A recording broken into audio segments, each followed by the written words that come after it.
तो हम पढ़ेंगे धर्मनिरपेक्षता। ये पार्ट 2 होगा। कौन सा है? मतलब चैप्टर नंबर 2 है, ठीक है। पॉलिटिकल साइंस या सिविक कहते हैं, क्लास 8th का, ठीक है। क्या है? धर्मनिरपेक्षता की समझ। धर्मनिरपेक्षता को पढ़ने से पहले इसमें कुछ कीवर्ड है।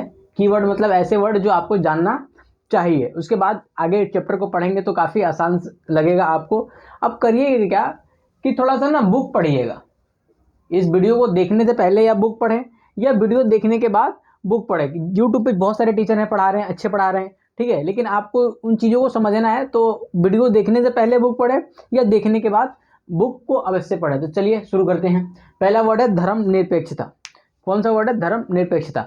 धर्मनिरपेक्षता का मतलब होता है जहाँ पे राज्य का अपना कोई धर्म नहीं होता, उसको हम क्या कहते हैं? धर्मनिरपेक्षता कहते हैं। ये राज्यों के सेंस में, यहाँ पे राज्य का मतलब है देश। क्या है? देश। यानी जिस देश का अपना राजकीय धर्म नहीं हो उसे हम धर्मनिरपेक्ष राज्य या देश कहते हैं। तो भारत का एक धर्मनिरपेक्ष देश है, यानी देश का कोई अपना धर्म नहीं है। देखिए जितने भी धर्मनिरपेक्ष देश होते हैं ना, यहाँ पे व्यक्ति का धर्म होता है। जैसे मान लीजिए मैंने यहाँ पे एक स्मार्ट सा व्यक्ति बना दिया। क्या है? व्यक्ति। इसका धर्म होगा, इसका धर्म होगा। यहाँ पे नीचे मैंने भारत का मैप बना दिया। किसका मैप है? भारत का। लेकिन भारत का अपना धर्म नहीं है, यानी ना तो भारत हिंदू राष्ट्र है, ना तो मुस्लिम राष्ट्र है, ना तो क्रिश्चियन है, ना तो सिख है, ना तो बौद्ध है, ना तो जैन है, ना तो पारसी है। इन सब धर्म का लेना देना नहीं है। लेकिन व्यक्ति का धर्म है। यहाँ पे जो व्यक्ति है वो हिंदू हो सकता है, मुस्लिम हो सकता है, सिख हो सकता है, पारसी हो सकता है, ईसाई हो सकता है, ठीक है। धर्मनिरपेक्षता समझ में आया? जहाँ पे राज्य का कोई अपना धर्म नहीं होता उसे हम क्या कहते हैं? धर्मनिरपेक्ष देश कहते हैं, या राष्ट्र कहते हैं, या राज्य कहते हैं। अगला आता है हिटलर। हिटलर जर्मनी का था। कहाँ का था? जर्मनी का था। और इसने बहुत सारे लोगों को धर्म के आधार पर माना। किसके आधार पर मारा? धर्म के आधार पर। जो यहूदी धर्म के जो लोग थे, मानने वाले थे, उनको कत्लेआम किया, उनको बहुत ज़्यादा मारा इसने। किस लिए मारा इसकी कहानी अलग है, लेकिन इसने कहाँ का था? ये जर्मनी का था। और ये धर्म के नाम पे लोगों को मारा। कौन सा धर्म वाले को? यहूदी। इसको हम इजराइल आजकल कहते हैं, ठीक है। फिर इसमें एक इजराइल देश है। इजराइल कोई देश नहीं था पहले, ये छोटा सा लोगों के समूह था। ये लोग काफ़ी पढ़े लिखे होते हैं। जितने भी दुनिया में जो बिजनेसमैन है, अधिकतर जो बिजनेसमैन है, बैंक वाले हैं, वो कौन होते हैं? इजरायली लोग होते हैं। तो इन्होंने क्या किया था कि ब्रिटेन जब फर्स्ट वर्ल्ड वॉर हुआ था, इन्होंने ब्रिटेन का साथ दिया था, लेकिन जर्मनी में रहते थे। तो इसी बात को खुंदक हो गया। किसको? हिटलर को। यार तुम ब्रिटेन में रह रहे जर्मनी में रह रहे हो और ब्रिटेन का साथ दे रहे हो, हमें युद्ध में हरा दिया। और इसी को युद्ध के बदला लेने के लिए इसने हिटलर ने इजराइलियों को मारा। जो इजराइल बाद में जाके 1948 में एक देश बनता है। और इसकी एक राजधानी तेल अवीव है, ठीक है, तेल अवीव है। और दूसरी राजधानी आप पता करेंगे। अगला है सऊदी अरब। सऊदी अरब एक देश है। सऊदी अरब देश है जहां पर राजतंत्र है, जहां पर राजतंत्र है, यानी राजा का बेटा आज भी राजा बनता है। सऊदी अरब कहाँ है? ये पश्चिम एशिया के अंदर एक देश है जो कि तेल का बहुत बड़ा उत्पादक है, यानी तेल बहुत ज़्यादा इसके यहाँ से निकलते हैं। वो रिंग पहनते हैं ना वो शेख लोग, अल हबीबी वाले, ठीक है, उनको हम सऊदी अरब कहते हैं। इसकी राजधानी जिद्दा है। फिर आता है मौलिक अधिकार। क्या है? मौलिक अधिकार। मौलिक अधिकार वे अधिकार होते हैं जो आपके विकास के लिए आवश्यक हो, यानी एक व्यक्ति के विकास के लिए जो अधिकार आवश्यक हो उसे हम मौलिक अधिकार कहते हैं। जैसे कि कौन कौन से अधिकार? आपको धार्मिक अधिकार चाहिए, आप व्यक्ति हैं, आपको धर्म भी जरूरी है ना। शिक्षा का अधिकार, ठीक है, समानता का अधिकार, है ना। ये सब क्या है? आपकी मौलिक अधिकार हैं, जहां पर आपको बिल्कुल बेसिक अधिकार मिलते हैं ताकि अपने आप जीवन को अच्छे बना सके। स्वतंत्रता मिलता है, अधिकार मिलता है, ठीक है। फिर आता है उत्पीड़न। क्या होता है? उत्पीड़न बोलते हैं, ठीक है। इसका मतलब होता है जब आपके साथ धर्म के आधार पर भेदभाव किया जाए तो हम उसको उत्पीड़न कहते हैं। जैसे कि आप जो पाकिस्तान में जाओगे तो वहाँ पे हिंदुओं के साथ धर्म के नाम पर उत्पीड़न होता है। उनकी मंदिरें तोड़ देना, उनके कल्चर को फॉलो करवाना, उनकी लड़कियों से शादी कर देना। जो हिंदू वहाँ की लड़कियाँ हैं वो छोटी छोटी लड़कियों की शादी कर देते हैं, अगवा कर लेते हैं, ठीक है। तो उत्पीड़न का मतलब क्या होता है? जब आपको धार्मिक आधार पर आपके साथ भेदभाव किया जाता है तो उत्पीड़न कहते हैं। अगर जानते हो, न्यूज़पेपर पढ़ते हो या देखते हो या टीवी डिबेट सुनते हो, तो उसमें एक रोहिंग्या मुसलमान है। कहाँ है? रोहिंग्या मुसलमान जो है ये है अपना म्यांमार के। कहाँ के हैं? म्यांमार के। इनके साथ धर्म के आधार पर यानी उत्पीड़न हुआ, धार्मिक उत्पीड़न हुआ है। कहाँ पर? तो म्यांमार के अंदर। ये भाग के कहाँ आते हैं? इंडिया के अंदर, बांग्लादेश के अंदर ये लोग चले जाते हैं। तो धार्मिक उत्पीड़न किसी के साथ भी हो सकता है। जैसे मैंने एग्जांपल दिया, मुसलमान है तो ऐसा नहीं कि मुसलमान लोग नहीं करते हैं वो लोग भी। पाकिस्तान के अंदर हिंदुओं के साथ हो रहा है, लेकिन यही मुसलमानों के साथ कहाँ पर हो रहा है? तो आप लोगों के म्यांमार में हो रहा है। कौन कर रहे हैं? वहाँ के बौद्ध धर्म के जो मानने वाले हैं वो लोग धार्मिक उत्पीड़न कर रहे हैं, किनका, रोहिंग्यों का। फिर अगला आता है वर्ड है अल्पसंख्यक वर्सेस बहुसंख्यक। अल्पसंख्यक होता है जो तुलनात्मक रूप से जिनकी संख्या कम हो, वो अल्प होता है। अल्प का मतलब ही क्या है, कम। अल्प का मतलब क्या है, कम, यानी जिनकी संख्या तुलनात्मक रूप से कम हो उनको हम क्या कहते हैं, अल्पसंख्यक कहते हैं। जैसे भारत में धर्म के आधार पर जो मुस्लिम है, एमडी मीन्स मुस्लिम है, वो क्या है, अल्पसंख्यक है। ईसाई हैं, अल्पसंख्यक है। सिख है, ठीक है, जैन है, पारसी है ना, ये सब क्या है, ये अल्पसंख्यक हैं धार्मिक, यानी जिनकी संख्या तुलनात्मक रूप से कम हो। तुलनात्मक रूप में मतलब किसी से तुलना कर रहे हो, उससे तुलना में कम है, तो उसको हम क्या कहेंगे, अल्पसंख्यक कहेंगे। अगला वर्ड है बहुसंख्यक, जो तुलनात्मक रूप से ज्यादा हो उसे हम बहुसंख्यक कहते हैं। एग्जाम्पल से समझिए इसको, कितना आसान है ये। जैसे मान लेते हैं आपकी क्लास में 20 बच्चे हैं, कितने हैं, 20 स्टूडेंट्स हैं, ठीक है। उसमें से 10 मान लेते हैं हिंदू धर्म को मानने वाले हैं, ठीक है, और 10 मुस्लिम धर्म को मानने वाले हैं। यहाँ पे अल्पसंख्यक और बहुसंख्यक कौन है, तो कोई नहीं है, दोनों की संख्या बराबर है। लेकिन मान लेते हैं किसी कारणवश से मुसलमानों की संख्या 6 हो जाती है और इनकी संख्या 14 हो जाती है। अब देखो ये बहुसंख्यक कौन हुआ, हिंदू हुआ। क्यों, ये तुलनात्मक रूप से, यानी जो 20 टोटल नंबर हो, टोटल नंबर कितने हैं 20, इनमें से हिंदू कितने हैं 14, तो ये क्या होंगे, बहुसंख्यक। ये क्या होंगे, 6 जो है ये क्या है, ये अल्पसंख्यक होंगे। क्यों, क्योंकि तुलनात्मक रूप से हिंदुओं से इनकी संख्या कम है। अब जो अल्पसंख्यक और बहुसंख्यक होता है ना, ये किसी भी आधार पर हो सकता है धर्म के आधार पर, जहाँ पे हिंदू मुस्लिम सिख ईसाई हो, ठीक है। ये भाषा के आधार पर हो सकता है। जैसे आपकी क्लास में 10 बच्चे हैं, 6 उसमें से इंग्लिश बोलते हैं, 4 हिंदी बोलते हैं, तो हिंदी वाले बेचारे क्या हो गए, अल्पसंख्यक हो गए। क्यों, तुलनात्मक रूप से हिंदी वालों से कम है, जो इंग्लिश वाले से कम है, और जो इंग्लिश वाले हैं वो बहुसंख्यक हो गए, ठीक है। लिंग के आधार पर, लिंग मतलब लड़का लड़की के आधार पर ही हो सकता है, खान पान के आधार पर। जैसे मान लो तुम्हारे यहाँ 15 बच्चे हैं, उसमें से 9 जो है ना नॉनवेज खाते हैं, जो 6 हैं वो वेजिटेरियन है, तो अल्पसंख्यक कौन हुआ, जो नॉनवेज नहीं खाता, मतलब वेजिटेरियन वाले क्या है, अल्पसंख्यक है। जो ज़्यादा है नॉनवेज वाले वो बहुसंख्यक है, ठीक है। भाषा हो गया, संगीत हो, कुछ भी हो सकता है ये, ठीक है, वो आपके ऊपर डिपेंड करता है। अब आते हैं मेन पार्ट में, क्या है, तो धर्मनिरपेक्षता क्या है। धर्मनिरपेक्षता का मतलब होता है जहाँ पर राज्य का अपना कोई धर्म नहीं होता, उस राज्य को हम क्या कहते हैं, धर्मनिरपेक्ष राज्य कहते हैं, ठीक है। धर्म को राज्य से अलग रखना ही धर्मनिरपेक्षता कहलाता है। इस धर्मनिरपेक्षता की जो शुरुआत हुई ना, यूरोप में हुई। कहाँ पर हुई, यूरोप के अंदर हुई, सन 1654 के अंदर हुई। कब हुई, 1654, जहाँ पर वहाँ पे जो ईसाई धर्म था, वहाँ पे ईसाई धर्म का बोलबाला था। आप आज भी अगर यूरोप में जाओगे तो वहाँ अधिकतर धर्म कौन से धर्म को मानने वाले हैं, ईसाई धर्म को मानने वाले लोग रहते हैं। तो ईसाई जो धर्म के लोग थे ना, यानी राज्य को, यानी जो शासन प्रशासन चलता था, उनको काफ़ी इन्फ्लुएंस करते थे। उसको मतलब क्या करें, इन्फ्लुएंस को क्या हिंदी में बोलेंगे, उसको काफ़ी मतलब इंटरफेयर करते थे। धार्मिक जो लोग थे वो राज्य के प्रशासन में इंटरफेयर करते थे।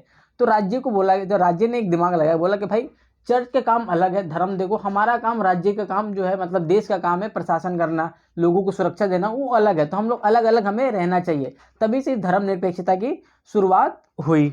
तो समझ में आया धर्मनिरपेक्षता क्या है, इसकी शुरुआत कैसे हुई थी। अगला है धर्म को राज्य से अलग रखना महत्वपूर्ण क्यों हो जाता है, यानी धर्म और राज्य है अलग अलग होने चाहिए। क्योंकि देखो धार्मिक मामला बिल्कुल अलग होता है, राज्य का मामला बिल्कुल अलग होता है। तो पहला है कि बहुसंख्यक जो होते हैं ना, हो सकता है कि अल्पसंख्यकों पे दबाव डाल दे। जैसे मान लो एक देश है, हम एक देश मान लेते हैं, ये छोटा सा अपना देश है, बहुत प्यारा सा देश है।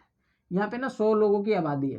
कितने लोगों की आबादी है, 100 लोगों की आबादी है। और इसमें से हम कहते हैं जो 80 है ना वो ए धर्म को फॉलो करते हैं, जो बी है वो 20 जो है वो 20 मतलब 20 लोग बी धर्म को फॉलो करते हैं। अब क्या होगा, जो बहुसंख्यक है, हो सकता है अल्पसंख्यकों को दबा दें, यानी कि खत्म कर दें। तो धर्म अगर राज्य से अलग रहेगा तो क्या होगा, अल्पसंख्यकों को सुरक्षा मिलेगी। कौन देगा, संविधान देगा, उनको सुरक्षा मिलेगी, भाई इनके धर्म को आप लोग खत्म मत करिए, ठीक है। वरना क्या होगा, बहुसंख्यक लोग हमेशा अल्पसंख्यकों को दबा देते हैं। फॉर एग्जाम्पल के लिए एग्जाम्पल लेते हैं, जैसे कि मान लो आपकी क्लास में कुछ लड़कियां भी होंगी और लड़के भी होंगे। हम मान लेते हैं आपकी क्लास में 30 बच्चे हैं। कितने बच्चे हैं भाई, 30 बच्चे हैं, ठीक है। 30 बच्चे हैं, 30 में से पूछा जाए, इसमें से मान लेते हैं 15 ना, अगर मान लो तुम्हारी क्लास में 30 बच्चे, पूछे जाए कि क्रिकेट कितने खेलना चाहते हैं, क्रिकेट कितना खेलना चाहते हैं, मैं गारंटी दे सकता हूँ कि मोर देन 20 बच्चे से अधिक बच्चे क्या कहेंगे, 20 से अधिक बच्चे कहेंगे साहब क्रिकेट खिला लो, हम क्रिकेट खिला लेंगे। और जो 10 बच्चे उनको कौन सा गेम खिलाएं। तो इसीलिए सरकार चाहती है कि एक ऐसा माहौल बनाया जाए जहाँ पे दूसरे खेलों को भी प्राथमिकता दी जाए, यानी दूसरे जो धर्म के लोग हैं उनको भी पूर्ण स्वतंत्रता मिलनी चाहिए। ठीक है, इसीलिए यहाँ पे वोटिंग वगैरह कराया जाता है ताकि अल्पसंख्यकों को ना दबाया जा सके, बहुसंख्यक उन पे अपना प्रभाव ना दबा सके। ठीक है, उनको हम क्या बोलते हैं, अल्पसंख्यक बोलते हैं। अगला आता है जोर जबरदस्ती से। हो सकता है कि जो बड़े धर्म वाले हैं जोर जबरदस्ती से वो क्या करें वो लोग उनका शोषण करें। ठीक है, अरे ऐसे कोई दिक्कत नहीं है यार, फुल क्यों नहीं था।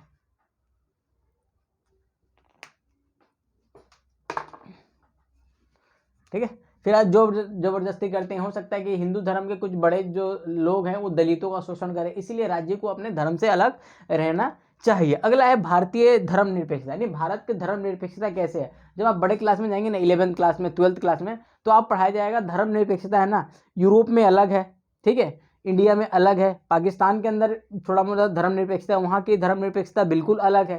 ठीक है, तो हमारे अभी क्या पढ़ना है 8वीं क्लास में, भारतीय, यानी भारत में कैसा है। तो भारत में जो सभी धर्मों को एक समान माना गया, यानी हमारा जो संविधान है वो कहता है कि सभी धर्म जो है एक हैं, सभी धर्म एक है। दूसरा है किसी भी धर्म के साथ भेदभाव नहीं करता है। हमारे जो राज्य है यानी देश है भारत है, वो किसी भी धर्म के साथ भेदभाव नहीं करता है। जैसे कि मान लो आपने कुछ कांड किया तो वो नहीं पूछता कि हिंदू हो मुस्लिम हो, आपने गलत किया तो आपको सजा मिलती है। यानी आपके स्कूल में अगर आप गलती करते हो तो ऐसा थोड़ी है कि क्या नाम है, मान लो 2 बच्चे ने गलती किया, एक का नाम MD में मुसलमान है, सीरी लिख देते हैं, मतलब ये हिंदू है, दोनों ने गलती किया तो मास्टर दोनों को कूटता है ना पकड़ के। क्यों कूटता है, वो धर्म के आधार पर कभी भेदभाव नहीं करता। मान लो टीचर मुस्लिम है, टीचर क्या है मुस्लिम, तो ऐसा नहीं है ना कि मुस्लिम बच्चे को छोड़ दिया हिंदू को पीट दिया, नहीं, वो दोनों को बराबर पीटता है। क्यों, क्योंकि हमारा राज्य क्या है, एक धर्मनिरपेक्ष राष्ट्र है जहां पर एक दूसरे से हम भेदभाव नहीं करते। ठीक है, अगला आता है राज्य, किसी भी जो राज्य है यानी देश है, राज्य का मतलब यहाँ पे देश है, वो किसी के ऊपर अपना धर्म नहीं थोपता है कि भाई तुम हिंदू फॉलो करो, मुस्लिम फॉलो करो, ईसाई फॉलो करो, क्रिश्चियन फॉलो करो, जैन धर्म फॉलो करो, बौद्ध धर्म, सिख धर्म। कभी वो राज्य जो है व्यक्ति पे कभी ये नहीं कहता कि आप इस धर्म को फॉलो करें या उस पर थोपता नहीं है। कभी पूछता है भारत ने कि भाई तुम लोग हिंदू बन जाओ या मुसलमान बन जाओ, नहीं, कुछ लोग कहते हैं लेकिन कभी सरकार नहीं कहती है। अगला है विशिष्ट धार्मिक छूट।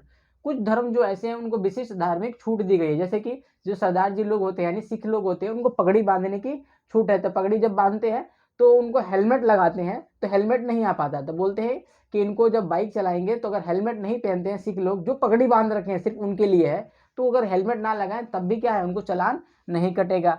कुछ उसी में देखना किरपाण रखते हैं, तलवार रखते हैं छोटे छोटे, उसके लिए भी भारत सरकार ने उनको छूट दे रखा है, क्योंकि उनका धार्मिक प्रथा ऐसी है कि वो किरपाण रखते ही रखते हैं। जैसे बुर्का वाला मामला है ना, तो कुछ लोग हैं जैसे टोपी है, आप कहीं भी टोपी पहन के जाओगे तो सरकार मना नहीं करेगी भाई टोपी क्यों पहन के आओ, क्योंकि आपको धार्मिक स्वतंत्रता है ऐसा। अगला है धार्मिक भेदभाव वाले कानूनों में हस्तक्षेप। अगर मान लीजिए कोई धर्म है और वो धर्म जो है ना अच्छा काम करके, धर्म के हिसाब से कोई कानून मतलब कोई परंपरा है वो अच्छी हो सकती है और समाज के हिसाब से बुरी हो सकती है, तो सरकार चाहे तो उसमें हस्तक्षेप कर सकता है। जैसे कि फॉर एग्जांपल के लिए हम समझते हैं आजकल बड़ा चर्चा में रहा 3 तलाक। क्या है, 3 तलाक को हम समझते हैं। जब 3 तलाक है वो धर्म के हिसाब से तो अच्छा हो सकता है, लेकिन व्यक्ति को समाज में आगे बढ़ने के लिए, महिलाओं को आगे बढ़ने के लिए नुकसानदेह हो सकता है, इसीलिए भारत सरकार ने क्या किया, उसको बैन कर दिया। ठीक है, ऐसे ही एक सती प्रथा होता था जिसमें एक पति जब मर जाता था तो उसकी वाइफ को जिंदा जला दिया जाता था, तो उसको भारत सरकार ने बंद किया है ना, 1829 में ही हो गया था वो बंद। जैसे बाल विवाह है, हो सकता है किसी धर्म के हिसाब से बाल विवाह यानी बचपन में विवाह कर देना अच्छा रहता हो, लेकिन व्यक्ति के विकास के लिए वो चीज़ अच्छी नहीं हो सकती, इसीलिए भारत सरकार ने उसको बंद कर दिया। फिर आपने सुना होगा देवदासी प्रथा, एक बड़ा अच्छा है देवदासी दासी प्रथा। इसमें क्या होता है कि कोई लड़की है तो उसको मंदिर को डोनेट कर देते थे, तो हो सकता है कि धर्म के हिसाब से भाई ये अच्छी काम हो, लेकिन क्या है कि समाज के हिसाब से एक व्यक्ति के विकास के लिए अच्छा काम नहीं है, तो उसको भारत सरकार ने उसको बंद कर रखा है। तो भारत सरकार धर्म में हस्तक्षेप करता है कब, जब किसी समाज को या व्यक्ति को उससे नुकसान बढ़ रहा है उस धार्मिक परंपरा से, तो भारत सरकार उसमें हस्तक्षेप कर सकता है। हस्तक्षेप मतलब इंटरफेयर कर सकता है, उसको बंद करवा सकता है। जैसे कि 3 तलाक का एग्जाम्पल दिया, बाल विवाह का एग्जाम्पल दिया, सती प्रथा का एग्जाम्पल दिया, देवदासी प्रथा का एग्जाम्पल दिया, बलि प्रथा का, यानी पहले इंसानों की बलि दी जाती थी, उसको भी भारत सरकार ने बैन कर दिया हुआ है कि क्या है, गलत है। हो सकता है धर्म के हिसाब से वो सही हो, लेकिन देश के हिसाब से, कानून के हिसाब से वो क्या है, गलत है। अब आते हैं अपने फ्रांस में। फ्रांस एक बहुत सुंदर सा देश है जिसकी राजधानी क्या है, पेरिस। वहाँ पे आपने सुना होगा एफिल टावर है ना, एफिल टावर कहाँ है? फ्रांस में है। फ्रांस की राजधानी पेरिस के अंदर है। तो यहाँ पे सन 2004 में एक कानून बनता है, और उसमें ऐसा था कि धार्मिक जगहों पे आप धार्मिक चिन्ह लेकर नहीं जाएंगे। जैसे कि बुर्का पहन के अगर कोई महिला सार्वजनिक यानी सरकारी जगह बुर्का पहन के जाती है तो उसको मना किया जाएगा कि भाई आप बुर्का पहन के मत आओ। ऐसा इसलिए है वहां पर कि ये सन 2004 से शायद पहले वहां पे एक आतंकवादी हमला हुआ था, जिसमें आतंकवादियों ने बुर्का पहन के एक शहर में अटैक किया था, तो इसीलिए सरकार ने बैन कर दिया। जैसे अभी श्रीलंका में भी 2018 या 19 में बम धमाके हुए थे, उसमें भी वहां की सरकार ने कुछ ऐसे कदम उठाए हैं, जैसे क्रॉस पहनना, जैसे होता है ना ये क्रॉस ईसाई वाला, ऐसे वो वाला ही बैन कर रखा है। जैसे मान लो कि मैंने ये पहन रखा है, अगर मैं फ्रांस में जाऊंगा तो हो सकता है कि वहां की सरकार बोले कि भाई साहब ये उतार दो, क्योंकि ये धार्मिक पहचान को दिखाता है कि आप हिंदू धर्म से बिलोंग करते हैं। जैसे टोपी हो गया, जैसे होता है ना फैजी टोपी जो सलाम में पहनते हैं, छेद वाली टोपी, तो वहां की सरकार हो सकता है कि उसको मना कर दे। ठीक है, तो ये अपना चैप्टर जो था ये कंप्लीट हो गया। ठीक है, अब इसको क्या है, इसको देखने से पहले तो बुक पढ़ेंगे, देखने के बाद बुक पढ़े तभी चीजें समझ में आएगी। फिर मिलते हैं तीसरे पार्ट में, मतलब चैप्टर नंबर 3, हमें संसद क्यों चाहिए। सही बन